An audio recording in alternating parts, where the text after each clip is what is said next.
morning.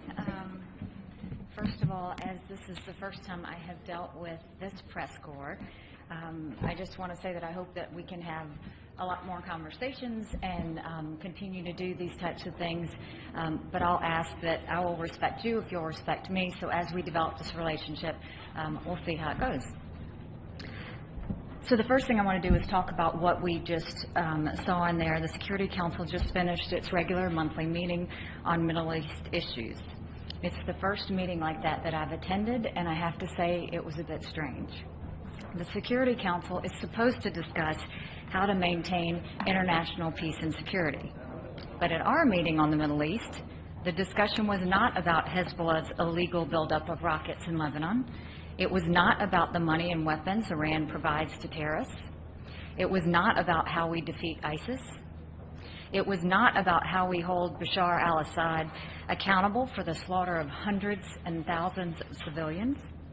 No, instead the meeting focused on criticizing Israel, the one true democracy in the Middle East. I am new around here, but I understand that's how the Council has operated month after month for decades. I'm here to say the United States will not turn a blind eye to this anymore. I'm here to underscore the ironclad support of the United States for Israel. I'm here to emphasize the United States is determined to stand up to the UN's anti-Israel bias. We will never repeat the terrible mistake of Resolution 2334 and allow one-sided Security Council resolutions to condemn Israel. Instead, we will push for action on the real threats we face in the Middle East. We stand for peace.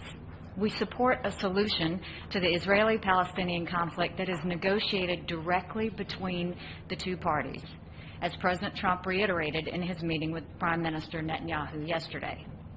The outrageously biased resolutions from the Security Council and the General Assembly only make peace harder to attain by discouraging one of the parties from going to the negotiating table. Incredibly, the UN Department of Political Affairs has an entire division devoted to Palestinian affairs. Imagine that. There is no division devoted to illegal missile launches from North Korea. There is no division devoted to the world's #1 state sponsor of terror, Iran. The prejudiced approach to Israeli-Palestinian issues does the peace process no favors, and it bears no relationship to the reality of the world around us. The double standards are breathtaking. Just a few days ago, the United States sought, unsuccessfully, to have the Security Council condemn a terrorist attack to Israel, where the terrorists opened fire on people waiting for a bus and then stabbed others. The Security Council would not hesitate to condemn an attack like that in any other country, but not for Israel.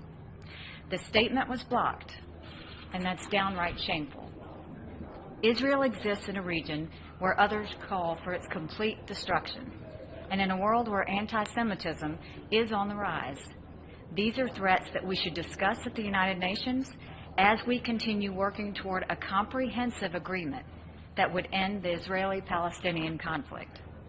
But outside of the UN, there is some good news. Israel's place in the world is changing. Israel is building up new diplomatic relationships. More and more countries recognize how much Israel contributes to the world. They are recognizing that Israel is a beacon of stability in a troubled region, and that Israel is at the forefront of innovation, entrepreneurship, and technological discovery. It is the UN's anti-Israel bias that is long overdue for change. The United States will not hesitate to speak out against these biases in defense of our friend and ally, Israel.